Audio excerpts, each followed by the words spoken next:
Forgetting to set the alarm, I slept until almost 8 in the morning. Heidi had already left, which was good for me. I needed to finish searching the house, so I called my boss, Albert Falmouth, CEO of Finco. Albert, this is Merle. Can I take the day off? I have problems at home, and I need to focus.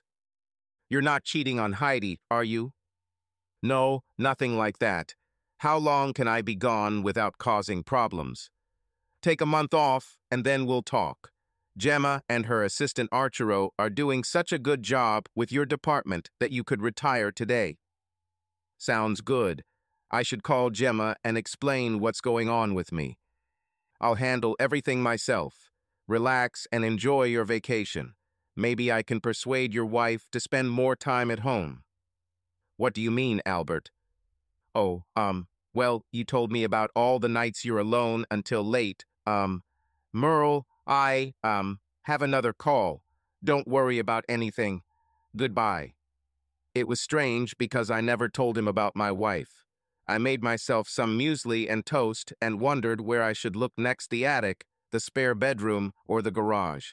I decided to start in the attic because the hatch and ladder were at the end of the hallway. Taking a flashlight from the kitchen drawer, I pulled out the ladder. When I climbed up, I discovered that I could stand right under the ridge of the roof. The attic was empty except for the laptop and router that sat above our bedroom ceiling. What? Laptop over my bedroom? The screen was black, but when I touched the touchpad, a picture of our bedroom appeared on the screen. I looked through the directories and found a 2-terabyte hard drive and a folder called Daily that had 1,484 MP4 files. I was stunned, and on the other end of the emotional spectrum, I was ready to kill. I opened one file, dated Tuesday, 3 weeks ago. I was working that day. The camera appeared to be motion-triggered as Heidi walked in and out of the room several times, but a time appeared in the corner of the video showing 2 hours had passed. When the recording resumed, my wife was wearing provocative lingerie that I had never seen before. A man followed her into the room, undressing as he went. I saw that it was my old friend Spencer. When I was able to move again, damn it, I needed to breathe first. I closed the video so that the image of our bedroom appeared on the screen again. As soon as I went down into the hallway and closed the attic, I started sobbing, no tears, just hysterical sobbing. 5 minutes later, after a few deep breaths, I went to the spare bedroom. I was now on a mission to find the truth and quickly searched the dressers, bed, and adjacent bathroom. There were some things hanging in the closet, and when I moved them to the right, I saw a board measuring about 60 by 45 centimeters screwed to the wall with 4 screws, one in each corner. I remembered that I saw a screwdriver on the shelf above me, and I removed all 4 screws. When I removed the board, I saw a safe, slightly smaller than the hole. It had a dial and a lever, so I tried to pull the lever, but nothing happened. Remembering Albert showing me in the office that when he closed the safe during the day, he could turn the dial 2 numbers to the right. The safe door seemed closed when you pulled the lever up, but if you turned the handle to the left 2 numbers, the safe opened. It was a simplification for a lazy person. I took a deep breath and turned the dial to the left, 1 number, and then another. I felt a click in the dial, so I tried to pull the lever again. He gave in, and the door swung open, revealing stacks of money inside, in bundles of $100. I pulled them all out and counted 19 packs, which totaled $190,000. I put all the money back the way I found it, closed and zipped the safe door, and replaced the board and screws.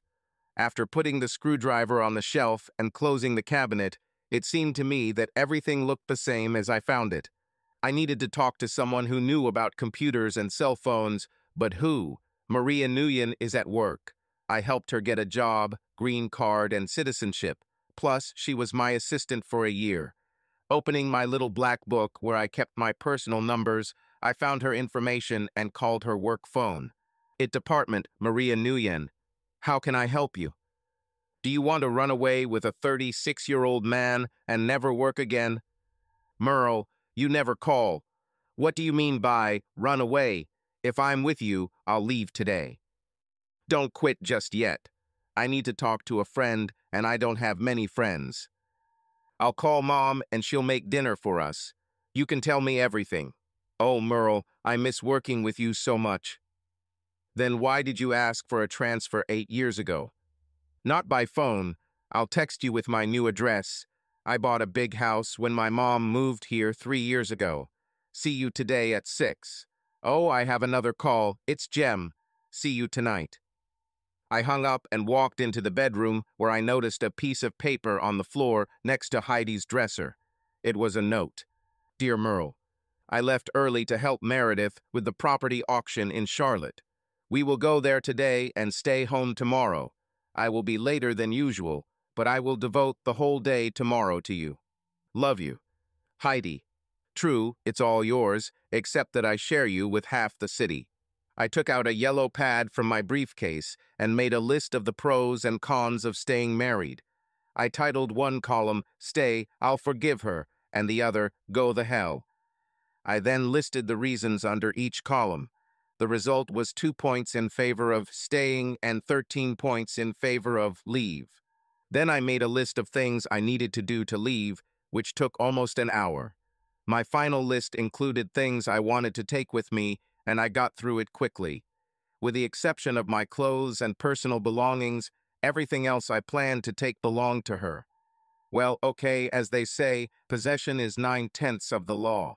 I made myself a light lunch, a sandwich and chips, and then went to watch TV. Around 2:30, I saw Heidi's BMW drive up to the house as I looked through the large window. She slowed down, probably seeing my car in front of the garage, and then sped up and drove away on the other side of the driveway. There was someone in the passenger seat who looked like my friend Spencer. She wrote in the note that she would be in Charlotte with Meredith. Another lie. I set the alarm on my watch and closed my eyes. At 4:30, the alarm rang. I showered, shaved, and dressed in casual clothes. Having entered Maria's address into the GPS, I drove to her house without incident and arrived there at 5:50. Her mother met me at the door. She smiled and shook my hand, then bowed as I entered the living room. Sit down, sit down. She then began speaking rapidly in Vietnamese, including repeating one phrase several times. You make a good husband. I asked her in French what I should call her. She replied, Mom. Saved by the door opening, Maria walked in and greeted her mother in Vietnamese. Then, taking a step towards me, she hugged me and kissed me. I carefully took her away and placed her in front of me, examining her from head to toe. She was not a purebred Vietnamese. She was 5'11" tall and had natural full C-cup breasts and very curved hips. She wore a sparkly dress that ended 8 inches above her knees and 3-inch heels. Her eyes were mesmerizing with their jade hue. They had Caucasian eyes, and her lips were plump and attractive. You make a good husband. Mary answered her mother. Mom, stop. What are you both saying? Maria blushed, lowered her eyes, and whispered something. What? I can't hear you. She says you would be a good husband. I said, Mom, that's enough. Clever woman. Go eat. You come to eat. Mom smiled, inviting us to the table. I went into her small bathroom and washed my hands, then sat down at their table. Mom kept saying something, as if to someone who was listening, while Maria just smiled at me. Dinner consisted of seafood with rice and green tea. When we finished eating, she shooed us upstairs. This was the first time the girl's mother sent me to her daughter's room. We went into the room and she closed the door, then began to take off her dress. Wait, Maria, let me talk first, and if you still want me, I'll stay here for the night.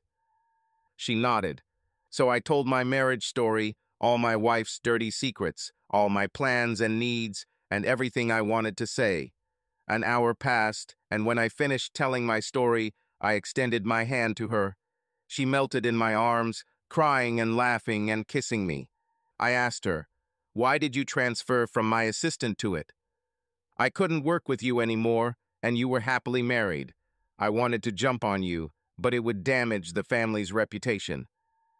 I thought I would feel some kind of guilt being with another woman. I didn't feel any shame. That evening we made love. As it turned out, I was her first man. I got up, got dressed, and went down to Maria's kitchen. I smelled the coffee brewing and was greeted by her mother. She cooked a huge omelet for me while I checked my phone for missed calls and voicemails. No missed calls, no missed texts, no voice messages. Good morning, Merle.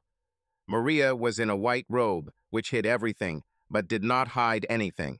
If I didn't have urgent business, I would go back to bed with her. Maria, do you think you can take next week off? Already did. Tommy, who works nights, his wife is due next month, and he needs money. I'll owe him 3 days when their baby is born. Then first of all, follow me to my house so I can leave my car there.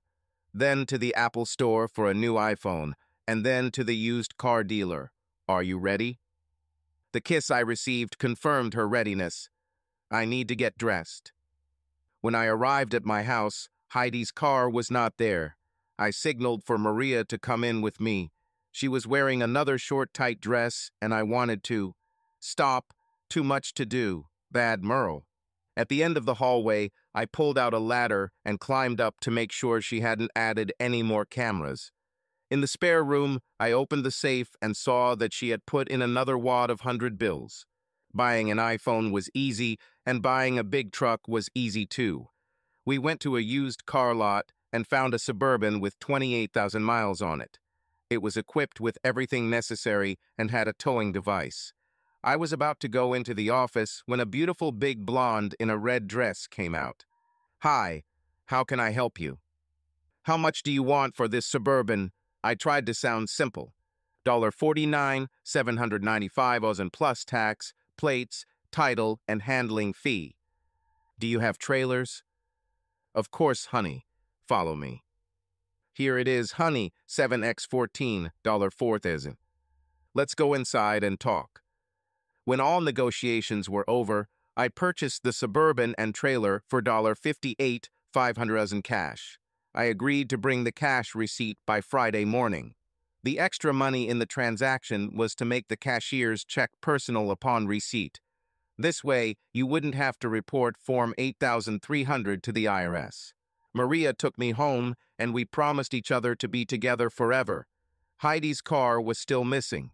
After cooking and eating dinner alone, I went to bed. I felt her go to bed around midnight.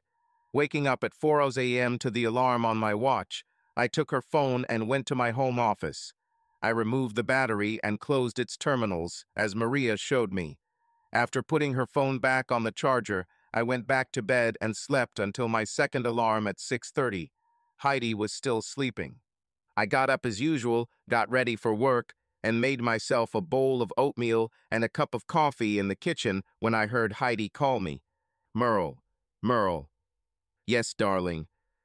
Thank God you're still here. My phone isn't working. She walked into the kitchen in her robe, shaking her phone and frantically dialing numbers. She handed it to me, and I pretended to care by repeating her actions. It's dead. How about I take it to the Apple store and buy you the latest model? They can transfer all the data from your old phone to the new one via memory cards, and everything will be the same. I'll take the day off and work on it for you. But I need my phone. Can't we put my memory card in your phone? No, honey, I have a Samsung phone. You have an iPhone. You can use my phone today. Today is Thursday, your easiest day of the week, right? Oh, well, yeah, I think that'll do. We exchanged numbers, and she looked like she wanted to cry. Maybe on Sunday we can go somewhere and spend time alone and talk. I muttered something incomprehensible, shrugged my shoulders, and left. I went to a local cafe for breakfast and then headed to the Apple store. I left her old but working iPhone along with the new iPhone with an Apple technician to transfer all the data from the old to the new. I went outside, sat on a bench, enjoying the sun's rays, and thought about Mary. About an hour later, the technician I was working with waved me back into the store. He finished the job, and I signed up Heidi for a new plan, paying for a year in advance. The next step was at a different bank than the one I use now, and I opened a new checking account there. After that, I headed to Finco and went into HR to change the beneficiary on my insurance policy from Heidi to Maria. I also changed my direct deposit account number to my new number. The last visit for today is a conversation with Albert. When I entered his secretary's office, Marjorie's face showed obvious surprise. Merle, Albert was expecting you today. No, I was running errands and went into the HR department. Thought I'd stop by to see Albert for a minute. Why? What's the problem? I come here every day. What's the big deal? Is there something going on that I don't know about? No, Merle, I'm sorry. Nothing's going on. You surprised me when Albert said you were taking a month off. You don't usually use all your vacation time. Let me see if he's free. She pressed a button on the phone. Albert, Merle White wants to see you. Well, let him come in. When I arrived at his door, he opened it and shook my hand. Merle, come in. Can I get you anything? Coffee, tea, Sprite? I'm fine. Albert closed the door. Sit down, Merle. How can I help you? When we talked on the phone Tuesday morning, I had a feeling that you knew something but weren't telling me. What's going on? Is there something I should know about? Merle, nothing's going on, Albert, speak, now. Okay? Gemma was going to leave, and the council didn't want that to happen, and she wanted your job, and the council decided to promote you and give her your job, okay? Breathe, Albert. Slow down. Start over, slowly. So he told me again, a little more slowly, and the gist was that my vacation had come just in time. The name on my door had already been changed, but a new position had not yet been created for me. Calm down, Albert. If you don't find me a job, I'll retire, sell some of my shares, and go live on the island. How many shares do I have? I'm not sure I have. Albert, you're a math genius. You know how many shares everyone bought in options. 250,000 shares. It wasn't that hard, was it? What's the price today? $21.53 at the opening today. How much does it cost? $383 million. I won't be living on the street, will I? Can I sell some now? I need to buy a new vehicle. How about 10,000 shares, and I'll buy them from you from my reserve account and write you a check today. That would be great. Now, tell me about Heidi. Your tone gave you away when you mentioned her on the phone. He sat motionless in his chair, looking at the floor. Albert, tell me about her. I know a lot more than you think. She dances at the Ribald Strip Club and works in the back rooms and executive suite. I know. My problem is that I'm the last person in town to know about this. Does Greta know you go there and watch striptease? Let's forget I said anything. Can I have this check now? Marjorie, come here.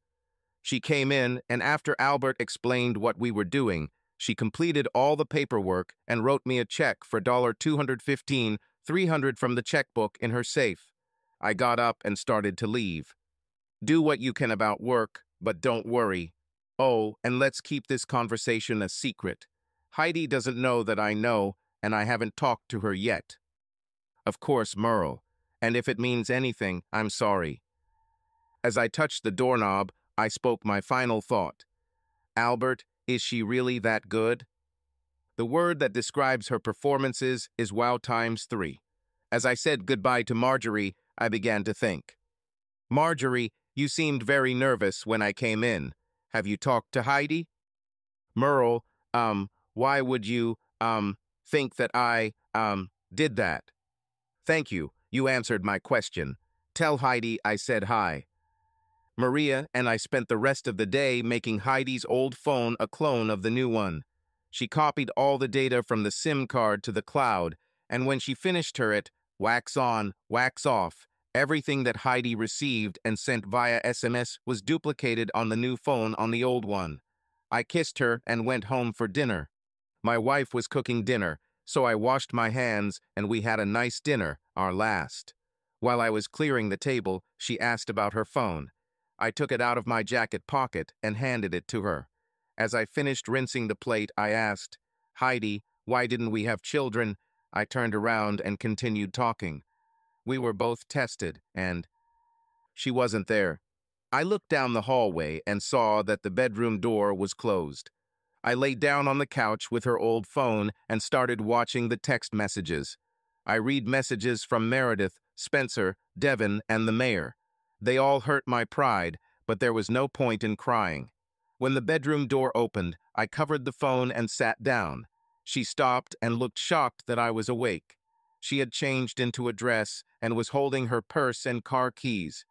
"Where are you going? It's pretty late." "I always go dancing on Thursdays." "I don't think you'd want to spend some time with your husband. Remember me, Merle." "Honey, Meredith is waiting for me. I can't let her down." "Really, you can only let your husband down. Whatever, where is my damn phone?" "Merle, watch your language."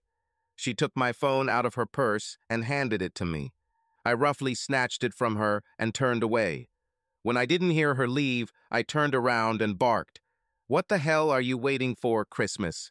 You can't let poor Meredith down. Go away." She ran out the door and drove away. I woke up a little late Friday morning and Heidi wasn't in bed. Her side was untouched, so she was probably sleeping somewhere else. It seems she often slept in other places. After breakfast, I drove to my new bank and deposited the check for the sale of shares into my account. They should have talked to Albert before they issued me a cashier's check to purchase the Suburban. I picked up Maria and we went to pick up my new, used car. We drove back to her house and I parked the Suburban and trailer behind the barn. We went back to her house and ended up in bed. At 6 o'clock, we kissed and I went home. Tomorrow is a moving day. I cooked dinner alone again and went to bed. I was almost asleep when Heidi called me. "Merle, Meredith and I are in Charlotte. Debbie Messer's husband was hit by a drunk driver today, and we went to support her. I probably won't be back until Sunday morning, if that's okay." I muttered something incomprehensible, but she didn't seem to hear and hung up. I don't know any Debbie Messer. I don't think I care. I was now fully awake, so I got dressed and began to erase my presence from the house. I packed all my clothes. I left the suits on the hangers and packed 12 pairs of shoes and boots. Another box contained my toiletries, and there was nothing else I could take out of the master bedroom or bathroom. I took everything out to the garage. We hadn't parked there for a long time, so there was plenty of space. I walked into the kitchen and pulled out a manila folder from my grandma's recipes folder. Then I went through every file, book, and folder, looking for something else. I left all the drawers open and papers on the floor because I wanted her to understand that things had changed for the worse. I opened my briefcase, put the manila folder inside, took out a yellow legal pad, and wrote 2 notes and a short letter. "I'm leaving you money in the safe. You earned it through hard work, and I don't want to leave you without funds. That fool you gave horns. I took your gold coin and left you the diamonds. I like the coin. I do not like you. P.S. Look in the top drawer. You're a lying bitch. How many of our 16 years of marriage have you cheated on me? How many times have I been second? If I didn't give you enough, why didn't you talk to me? If I weren't married to you, I might have enjoyed watching you and Meredith, but now I just want to puke. When you receive your divorce papers, discuss them with a lawyer, not the person bailing you out. Sign them and send them back. At least now I understand why you never got pregnant. You couldn't ruin this perfect body for a screaming baby to make your idiot husband happy. I'm only 36. Maybe I can find a woman with moral principles who will love me and want children. 16 years that are gone forever, and I will never get them back. Pretend I'm dead, please. The fool who said yes to you. I put the notes in the safe and jewelry box and the letter in her drawer and wandered around the house, looking for anything else I might need. Then I undressed and went to bed. My phone rang and I opened one eye to look for it. He was on the floor. "Hello." "Honey, are you just waking up?" It was Maria. "Uh-huh. Why are you calling so early?" "Is it early? It's already 10:30. Where is your wife? I was afraid you two had a fight and she hurt you." "Oh, she and Meredith made up some story about their friend's husband dying, blah, blah, blah. Let me get dressed and come pick up the Suburban and trailer. I've got news for you. Bye. Love you, my Maria. It was 12:30 when we arrived back at my house in the Suburban. We loaded all of my clothes into the back seat and cargo area, then piled my suits on top. Maria started asking me about other things I might want to take. Photos, memorabilia, Christmas decorations, family Bible, birth certificate, property documents, tax returns. Tax returns. You're a genius. We went to my office, and I pulled out the 25x30 cm metal box where I kept all our tax returns, or so I thought. What else, beauty? Laptop in the attic? Oh, shit. Let me take it. You check your closet. She took the hook and lowered the ladder. Got a flashlight. In a drawer in the kitchen next to the refrigerator. I went to the closet and started taking out boxes. Holy saints, how could I forget about this? One of them contained mementos left to me after the death of my mother and grandmother. Another contained my grandmother's silver cutlery set and her silver tea set. The third box contained 4 silver cups that belonged to my great-grandmother and a soft case containing 8 silver cups. They were old, and I believe they belonged to my great-great-grandmother. I looked around. Maria was still in the attic. I loaded all the silver and a box of personal items into the trailer and locked it. When I returned, Maria was just raising the stairs back. I walked over and kissed her. Wait till you see what I found. Why's it taking so long? Sorry, I wanted to make sure I could bypass any password. She held the laptop in her left hand and pulled out the flash drive from her pocket. She saw the mess in my office and shook her head. Hey, I don't have to clean it up. I kissed her and she said, "You'll keep kissing me when I'm pregnant, right?" Certainly. That's enough. Let's go and practice rather than talk. We got into the car and drove off. When I left with travel, I saw a police car approaching down the street. I parked, jumped out, and waved to them. They stopped and rolled down the passenger window. Good afternoon, officers. The driver was a blonde sergeant, and her partner was a large man. I'm breaking up with my wife, and I made a mess getting my things. She won't be back until tomorrow morning, and I know she'll react badly and probably call the police. It dawned on me that I could have warned you. Is there something? What can I do to prevent her from wasting your time and the department's time? The man pulled out a PDA and asked for my driver's license. I gave it to him, and he scanned it. The sergeant looked at the laptop. Her eyes widened, and her mouth formed a sad, "oh" expression. Oh, God, I'm the only person in town who didn't know. Tears began to well up in my eyes, and I felt worthless. Mr. White, we're sorry we can't make a formal report, but we will notify our shift supervisor. It's okay, sir. You're doing the right thing by leaving. Take care of yourself. We watched them drive away, then we got back into the car, and I changed gear and headed towards my new home. We didn't talk much on the road. Maria just held my right hand. As I parked in her lot, I asked, "Is there a place for me to stay?" "Of course, honey. That barn is right in front of us. You can park inside. We can put a mattress in the back of the Suburban, and we can hook up a garden hose for the shower." "Stop. I'm tickled. Please stop." I tickled her under the arms. "If I sleep there, then so will you." I stopped tickling her. She kissed me. "I would sleep with you even in a stinking trash can," and kissed me again. We went out and took my clothes to her room. When we brought the boxes in, I left them on the floor in the dining room. When I brought in the last box, Maria's mother came downstairs. She began to talk quickly, her eyes sparkling with anger, and she waved her arms until I took the case with the giblets out of the box.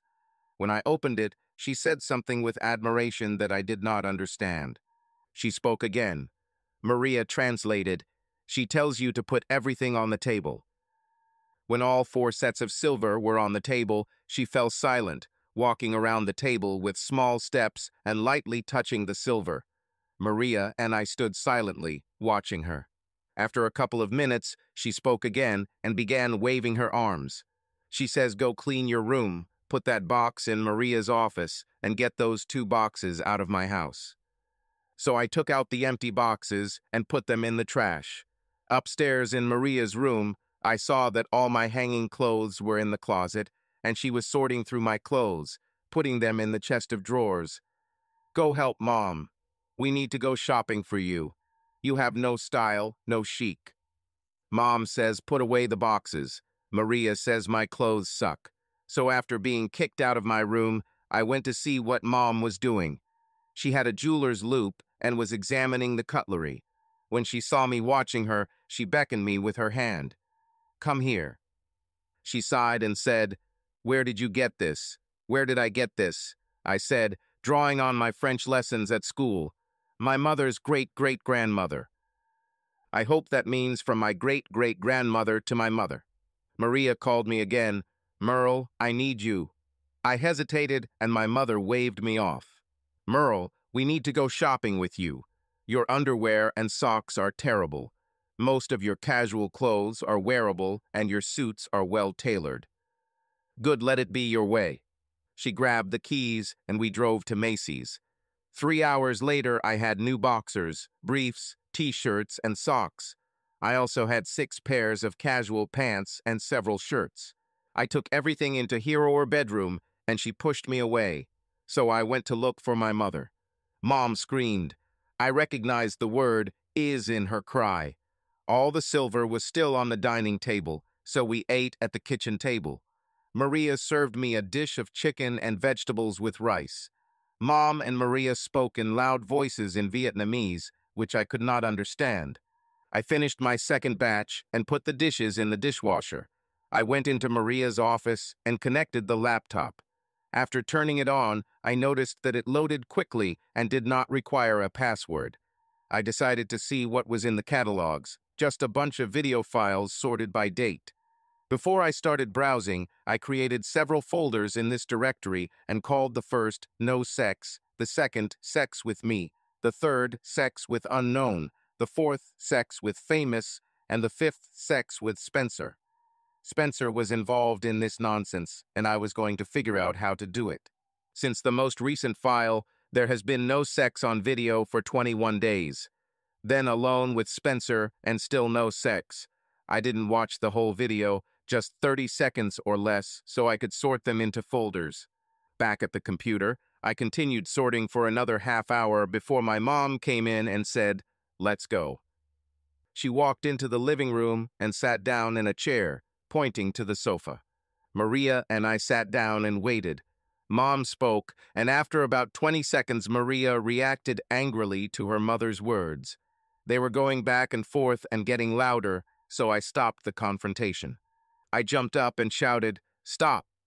Mom's eyes were full of tears, and Maria was crying. "Maria, as briefly as possible, what are we talking about?" I took out a handkerchief and carefully dabbed her eyes. "Dowry, silver. Please translate for me, Maria." I turned to my mother and blotted her tears with a handkerchief, and then kissed her forehead. I took both her hands in mine and began to say, "Mom, I don't allow mother and daughter to talk to each other in such angry tones. I am an outsider, not Maria, and I understand family traditions. Mom, in your culture, a bride's dowry is of great importance. I did not ask you for permission to marry her, and I did not ask her to marry me. I'm still married, although I'm going to see a lawyer tomorrow. You receive my family's silver as a gift for allowing me to stay here. When the time comes to pay the dowry, I promise everything I have now and everything I will ever have to you and my future bride. You are now my mother, and I am proud to be considered your son-in-law." Mom motioned for me to sit in her chair. She looked at Maria, said a few words, then turned to me and began to speak. The speech was not long, and when she finished, she kissed me on the forehead, on both cheeks, and then smiled and twirled my ears. She nodded in response to Maria, who was sobbing. Maria stood up, and we hugged tightly. "Mother says she accepts your gift, but there will be no dowry. You will marry me and give her many grandchildren. Then she said they'll probably have your big ears. It's time to sleep." I quickly walked towards the stairs. Maria woke me up with a kiss. "I'm going to work. I'll be home around 6. Don't worry while I'm gone. I went down to the kitchen and my mom made me breakfast, Vietnamese scrambled eggs. After getting myself in order, I called the law firm that had worked for my father and 3 other generations of the White family. After I was put on hold for a few minutes, my father's last lawyer answered the phone. "Merle White, how are you feeling, son?" Okay. Well, maybe not so good, Mr. Greenfield." "Lee, Merle. Call me Lee, son. Now, what's the problem?" So I told my sad story of woe, condensing 16 years into 10 minutes. "I'm in court this afternoon and all day tomorrow. We can meet at my office in Charlotte at 9:00 a.m. Wednesday. Would that suit you, Merle? Can I bring moral support with me? Everyone is welcome. I'll transfer you to my assistant, Tyler, who will tell you what to take with you. Wait 1 minute." I waited about 10 seconds when Tyler answered the phone and we discussed what they needed. After I hung up, I noticed that I had missed calls, text messages, and voicemails. I forgot that I turned off the ringer on my phone. Looking through the missed calls, I saw a lot from Hyde, a couple from Spencer, a few from Meredith and Greg. Looking through the texts, I read everything from Hyde, from her angry and threatening messages to her crying and pleading ones. Spencer's only message was threatening, and Meredith's was begging me to talk to Hyde. My voicemails were a mirror image of my messages, except for one from Albert, where he asked about the hornet's nest that I had knocked over. I started sorting through the video files, although most of them did not contain sex scenes. Mom interrupted me for lunch at 1, so I followed her into the kitchen. After eating a delicious fish sandwich, I spoke to her in my rusty French, and I think I asked why silver made her feel so much. She answered in broken French, and I think she told me about the NVA officer who killed both sets of her grandparents because they had the silver he wanted. I hugged her and asked if I could hug her. She laughed and said sure, but she would prefer that I come into her bedroom and put her to bed. I think she was joking. Returning to my laptop, I was surprised to see someone I knew in the video, Greg Daly. I created a new folder with his name and put the video file there. Shortly after, another familiar guest appeared on the video, Archero, Gemma's assistant, who replaced me at Finco. He was single, but I could get him fired. Continuing my search for the truth, I discovered a file dated 3 days earlier than the video of Archero, which showed my replacement, Gemma, in bed with Heidi. This didn't surprise me. She might have joined Archero in line to be fired if Albert hadn't shown up in one of those videos. I worked until Maria came and pulled me out of the office. Over dinner, she said that she had spoken to her boss and told him to find her a replacement because she wanted to try new challenges, like diapers and breastfeeding. Slap. NCIS Gibbs punched right in the back of the head. Maria woke me up on a sunny morning when she was getting ready for work, and I went down to the kitchen. Mom cooked well-cooked eggs and meat pies with soy sauce. I asked her how certain foods, such as eggs and bread, are translated. I may never speak Vietnamese, but maybe I can understand. I've looked at 750 files looking and sorting today, leaving 738 to look at and sort. Then I can begin to take revenge. I found everything Tyler asked for and placed a new checkbook on top. When Maria returned home, I asked if her mother would go with me to the lawyer. She asked her mother, and her mother answered something. She wants to know why, if she doesn't understand English well. It's not what she hears, but what her eyes see. I trust her feelings. Mom nodded as Maria translated my words. My mom and I left at 6 a.m. and stopped in Gastonia for breakfast at a Vietnamese restaurant. Arriving 10 minutes early at the law firm, I spent most of that time parking. At 9:02, we greeted Lee's secretary and were immediately shown to his office. "Merle, long time no see. How are you, boy?" He shook my hand with a big grin on his face. "Who is this beautiful lady?" "Long Nguyen, my future mother-in-law. She doesn't understand English, but she is very wise, and I look up to her as the mother I never had. I call her Mom." Yili surprised me by greeting my mother in Vietnamese. They chatted for a few minutes, and a smile appeared on her face as we sat down. I was appointed interpreter when I landed in Da Nang, and after completing my service, I stayed with her for 40-odd years. The confusion on my face made Lee turn the photo on his desk, Lee's wedding photo with a beautiful Vietnamese woman. We're still married. What about you, Merle? There isn't even paper, let alone ink on it. You move fast, boy. What? The ink on the divorce has not yet dried, and you already have a replacement. I knew her, Maria, 8 years ago, but then everything was fine at home. Or so I thought. I see. Let me call my assistant, and we'll get started. He pressed a button on the phone. Tyler, can you come in here, son? You call everyone son, Lee? He is my son. I have 2 sons and 1 daughter, because of whose wedding I am still working at 69. Oh, I said, embarrassed, and then, oh, finally understanding his last sentence. Tyler walked in and had the same big smile and round head as Lee. We spent over an hour going through the documents I brought, discussing the terms I wanted, and answering questions. Right before we left the office, I had an oh yeah moment. Lee, I just remembered, the manager at Rybald registered it as an LLC, Customer Perquisites, LLC. Lee made a note and said, okay, it may not matter, but it's good to know. As we headed home, I felt good about the new path in life I had embarked on. On Thursday and Friday, I looked at and sorted MP4 files. One more day, and I can move on to the second stage, revenge on my enemies. When Maria returned on Friday evening, I knew she had good news. Guess what? You are pregnant. Perhaps, silly, they almost hired my replacement. He has to give notice, and I have to spend a week with him. Hooray! I am so excited. Maria grabbed me, and we started dancing without music, only with love. I want to go to dinner and dance. There's a restaurant and dance club I've never been to on the outskirts of town. I want to go. We got dressed up and went and had a wonderful date.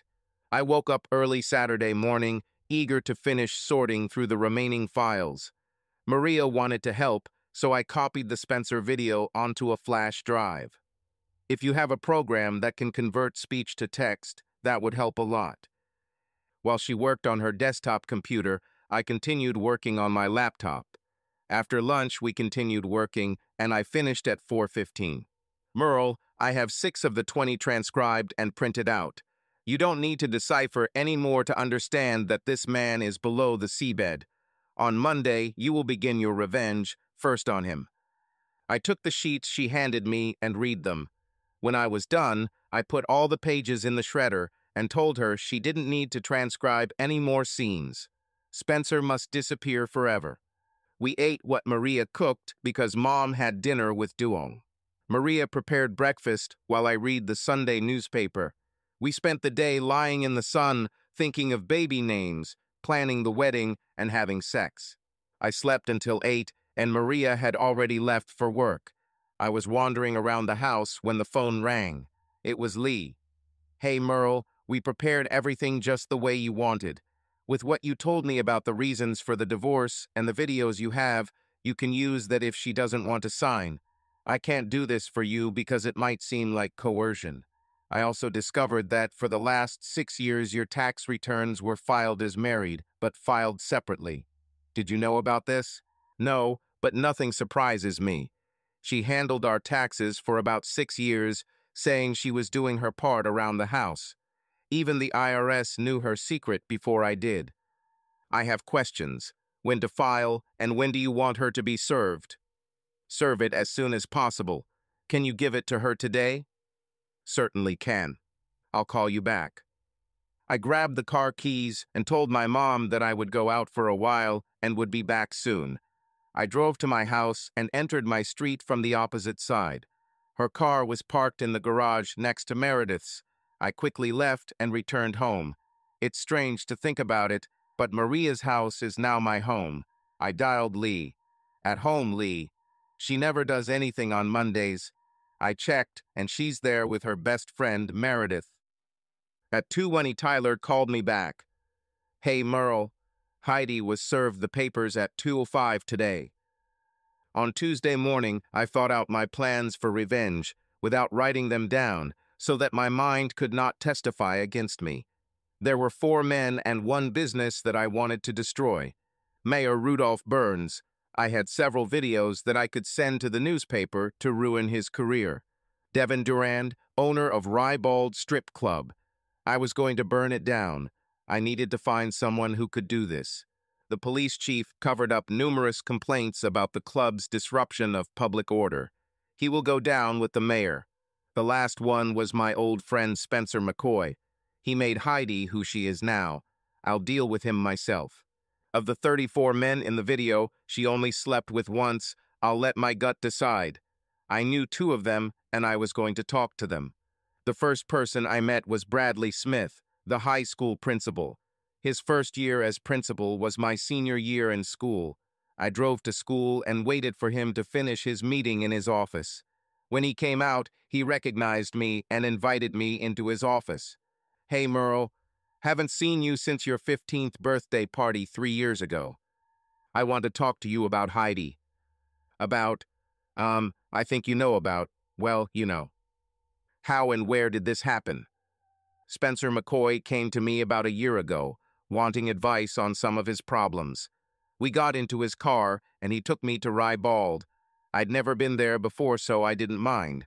There she was, on stage, fiery redhead. My wife.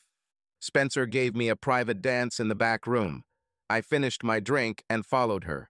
Immediately after I sat down, I lost consciousness. When I woke up, I was back at school and Spencer was holding an ammonia capsule under my nose. He showed me a photo, and it was a very candid shot of her with me. He didn't wait for my answer. He simply said he wanted $500 a month, cash only, sent to his house on the 1st of every month. I've been crying ever since. What about my house? It was strange. Heidi, or Fiery Redhead, called me and invited me one morning. I knocked, and she pulled me inside and had sex with me. Then she told me, "Get dressed and get out." I didn't see her again. Perhaps she figured he didn't get his money's worth at Rybald. I told him to hold on and be alert. The second person was David Van Ark, a neighbor, art gallery owner, and accomplished artist. He lived 3 houses away from me with his wife Bettina. Driving my Suburban, I parked in front of their house and walked up to their porch. After ringing the doorbell, I looked around their yard, looking at all the flowers Bettina had planted. "Hey, Merle, please come in. David, Merle is here." I walked in and looked at Bettina. They were both over 50, and she was still beautiful. "Merle, long time no see. How are you?" "There have been better weeks. I need to talk to you alone, David." "We can talk in my studio." When I entered the studio, my senses were on overload as I was enveloped in the colors and scent of the flowers in the vases throughout the room. My conversation with David went the same way as with Bradley, except that David was paying $500 a month. That's why I paint so many paintings now. I need to replenish the money I took from our World Travel Fund while Bettina. "I know, David." Bettina entered the studio and approached him. "Spencer was here 2 weeks ago, chatting about your misdeed and also about your visit to Merle. He thought I would be so angry that I would want to take revenge with sex. He made a mistake. I tried to tell you, but I was afraid you might hurt him and go to jail." David began to cry and whine, and Bettina hugged him. I explained that I would deal with Spencer and give them their money back. Spencer will be the first to go down. The next morning, I put together a package of evidence for Sarah, Spencer's wife. I drove past my old house and Heidi and Spencer's cars were parked next to each other. This will make things easier. I took a couple photos of the 2 cars side by side in my driveway in case Sarah needed further proof. Driving to Spencer's house, I imagined Maria pregnant. All too soon, I parked next to Spencer's house. There was a Ford Taurus in the driveway and a "for sale" sign on the lawn. Taking the bag from the back seat, I walked to the front door, and it was open. I shouted, "Sarah, are you there?" I heard the click of heels on the wooden floor, and as she turned the corner, A big smile appeared on her face. "Merle, where have you been? So much time has passed." "How's Heidi?" "Wonderful. Why are you selling?" "Spence didn't tell me anything about moving. He bought a new house in Thousand Oaks and paid cash, even put it in my name. All the bonuses he received and some of the investments he made brought in great returns. I need to talk to you. Spencer is in big trouble." I sat Sarah down and briefly told her my sad story. When she said his computer was still in the house, I played one MP4 file showing him and Heidi in my bed, and after sex they were saying nasty things about Sarah and me. I showed her some photos of him and Heidi. I explained about his extortion schemes and the money he earned. Sarah looked sad, but didn't cry. "I have long suspected that he was cheating on me. Can I take the CD and photos for my lawyer?" "Yes, but wait a few months to file for divorce. He got involved with some really bad people, and I'm not sure he'll survive. Since he gave you a house, change the locks, and if you need money, don't be bold. You and I are the real victims of this Greek tragedy. I'm rich because of the stocks I bought at work, so if I help you, I'll be hurting Spencer." "What about Heidi? Will you try to save the marriage?" "I may forgive her someday, but I will never be able to love her again unless there is divine intervention. I've reconnected with someone from my past, and I'm head over heels in love with her." "Now, Sarah, can I take his safe and computer? His CD and photographs are in the safe and on the computer." "Take them away. I'll go home." I took 2 business cards from my wallet, one for the locksmith, the other mine. I handed them to her. "Call this guy. He's honest and reliable, and he owes me. Say my name. I'm serious. Call me if you need anything." I kissed her forehead. As she pulled out of the driveway, I dialed Maria's number. "Maria, you said that you have a brother in the city. I need a little strength to move the safe. I'll call him and give him your number." While I waited, I took Heidi's old phone and looked at her messages. I watched the last one from Spencer. "Baby, I'm coming, and we're going to spend all day and all night catching up." What a man. My phone rang. "Hello. My sister said you need help. I have a safe that needs to be loaded into my trailer." I gave him the address and the dimensions of the safe. "Someone will be there in 45 minutes. "I'll be waiting." We disconnected. 35 minutes later, a van arrived. 2 men came out with a cart. They loaded the safe onto my trailer and told me to call when I unloaded it. I grabbed the computer unit and drove home in my cool Suburban. The man was waiting for me at Maria's barn and introduced himself as her brother Duong. After we unloaded the safe in Maria's barn, I covered it with a tarp. I asked Duong, hypothetically, if he knew anyone who could make the body disappear, and if he knew where to get a clean pistol with a silencer. He said he would get back to me with an answer. I returned to the barn and examined the safe. People are so stupid. Spencer taped the scrap of paper with the combination to the back of the safe. Upon opening the safe, I found additional photographs and CDs, personal papers, a will, and a stack of cash, $96, 541,000. I left the money and burned the photos and CDs. I packed my personal papers to give to Sarah. My phone rang. It was Duong saying, "Can this happen tonight?" Yes. He gave me the address, told me to drive my own car, not the Suburban, and take $20,000 with me. I told my mom I was leaving and took $20,000 of Spencer's money with me. I drove to the address they gave me, which turned out to be a shopping center parking lot. I parked, and the van parked next to my passenger door. Duong got into my car with a pack in his hands. "This is what you asked for." He handed me a packet and a piece of paper. I gave him 2 stacks of $100 bills wrapped in newspaper. "Follow the instructions exactly." He got out, and the van drove off. I read the instructions and drove to Spencer's house. When I was almost there, I called Spencer, hoping he was busy with something. "Spence, I'm at your house. There are 3 guys in your driveway with a truck, and they're trying to load your safe into the truck. Stop them." "How?" "It's 3 to 1. "Okay, I'll be there soon." I parked in his driveway and turned around, pointing my car west on the road out of town.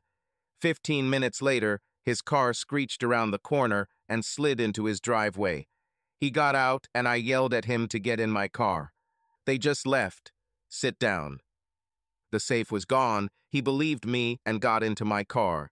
I drove quickly and followed the road out of town. As I drove to my destination, Spencer continually complained, cursed people, and grumbled about how unfair life was. When I stopped 100 feet from the dump, he fell silent. That was the writing on the truck that took your safe. Drive through the gate. I need this safe. So I pulled in and drove around until I found the lane I was supposed to be on, marked with a sign that said, "Confession is good for the soul." I drove along this lane until I reached an opening with a crane overhead and parked. As soon as he asked, "Is this my safe?" I walked out, closed the door, and leaned out the open window, holding a .22 pistol with a silencer in my hand. He didn't even notice that I had a vinyl glove on my right hand. The shock on his face said it all. "Spencer, I ask questions and you answer. Just, you mess with me and you'll get hurt. Nod if you understand." His head jerked, but when I moved my right hand, his head nodded more vigorously. "Fine. Now, you installed a laptop above my bedroom ceiling with a camera in the smoke detector?" Yes, but..." "No buts. Did you blackmail Heidi by threatening to tell me about her actions if she didn't sleep with you? Yes or no?" He sighed and lowered his head. "Yes." "How many people are you blackmailing for their sexual misdeeds that you caused?" "About 60. "Does Sarah know?" "No.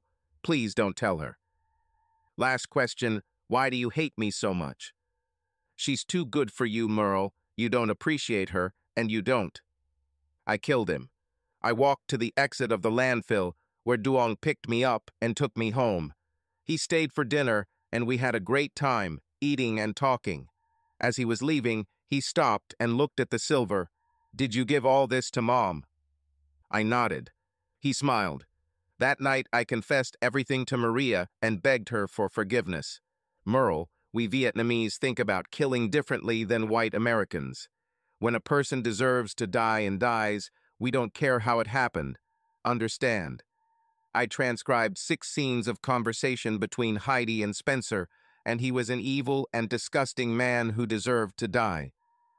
Lee called me early in the morning. "Hey, hi, buddy. Good morning.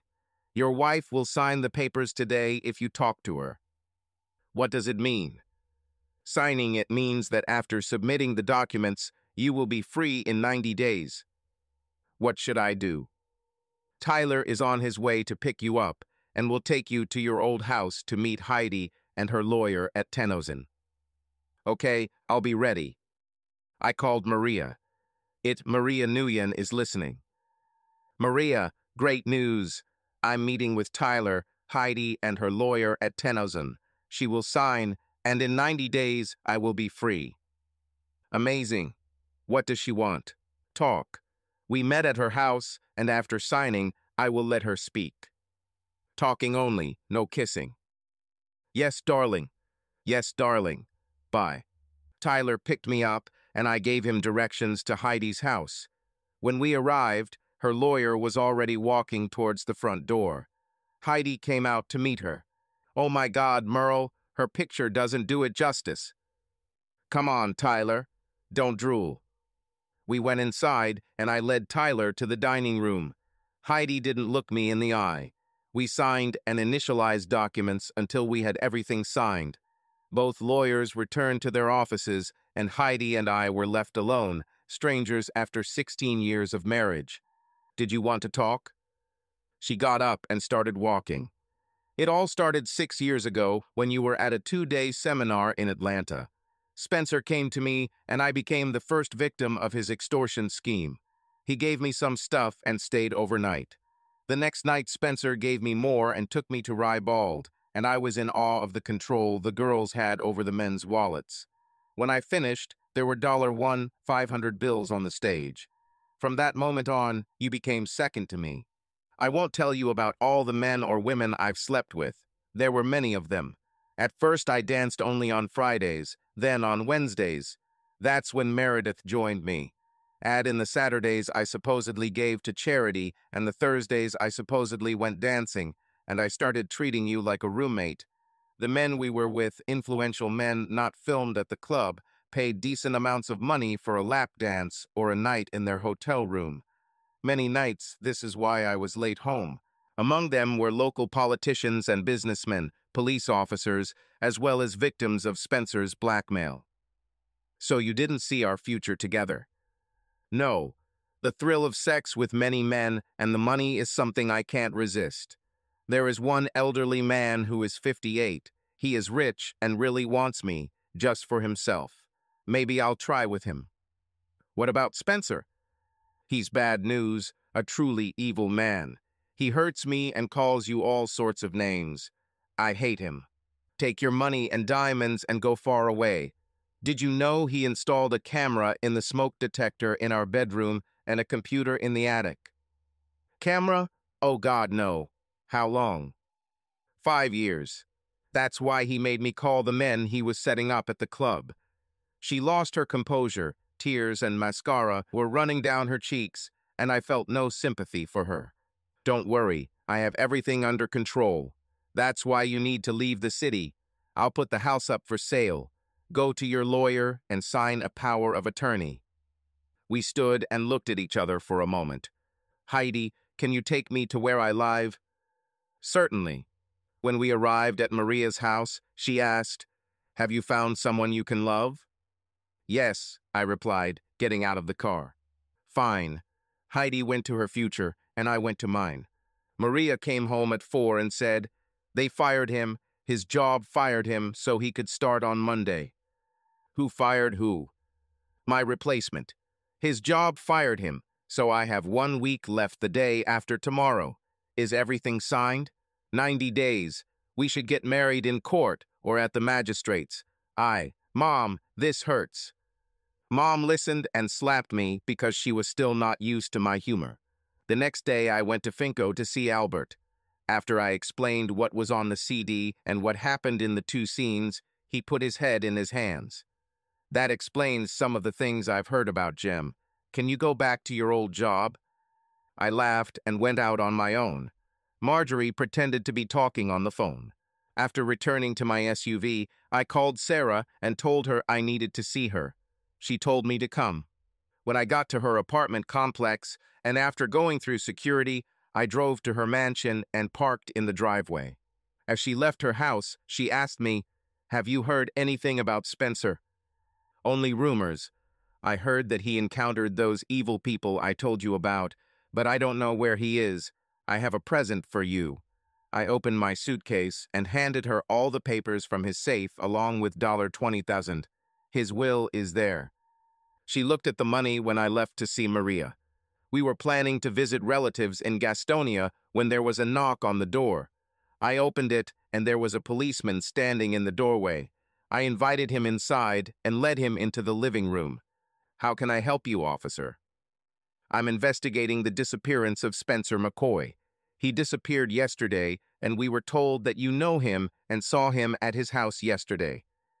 I've known him for many years, but I haven't always treated him well. He always balances on the line between legal and illegal. I drove to his house to see him, and the front door was open. I called him and told him I saw it, and he said he would be here soon.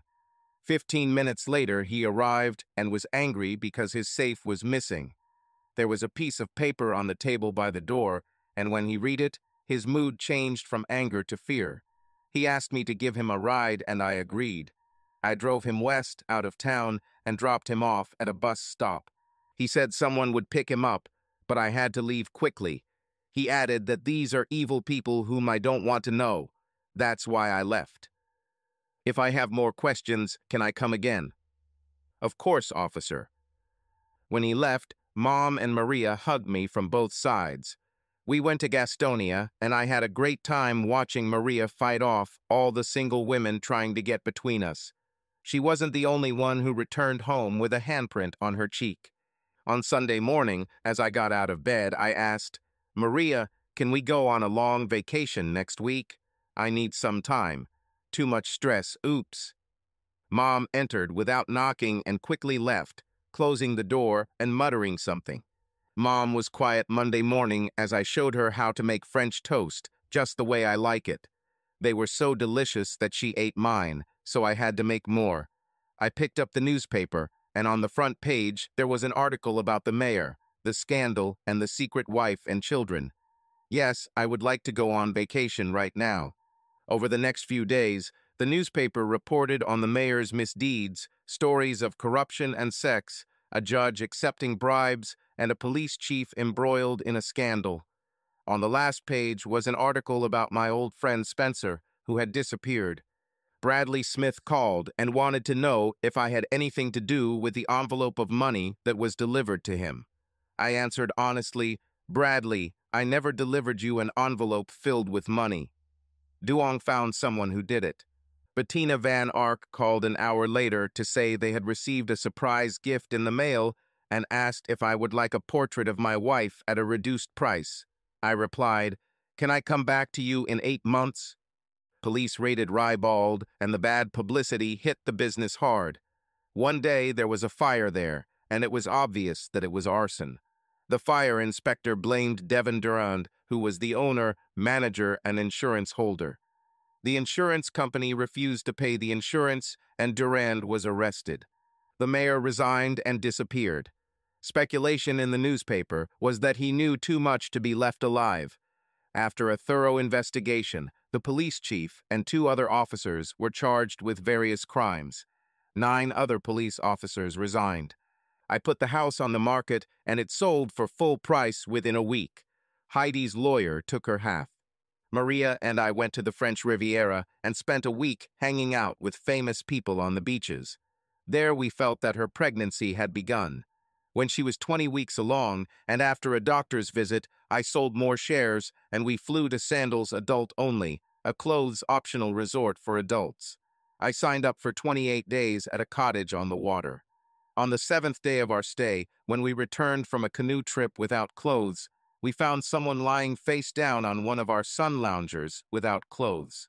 In the near future, Maria and I got married when she was 8 months pregnant, and David Van Ark painted a portrait of her in bridal lingerie with a big belly. Subscribe to our channel so that your second chaff doesn't cheat on you, and go ahead and listen to the next story, because this story is nothing compared to the next one. If you're under 18, don't even think about listening to the next one.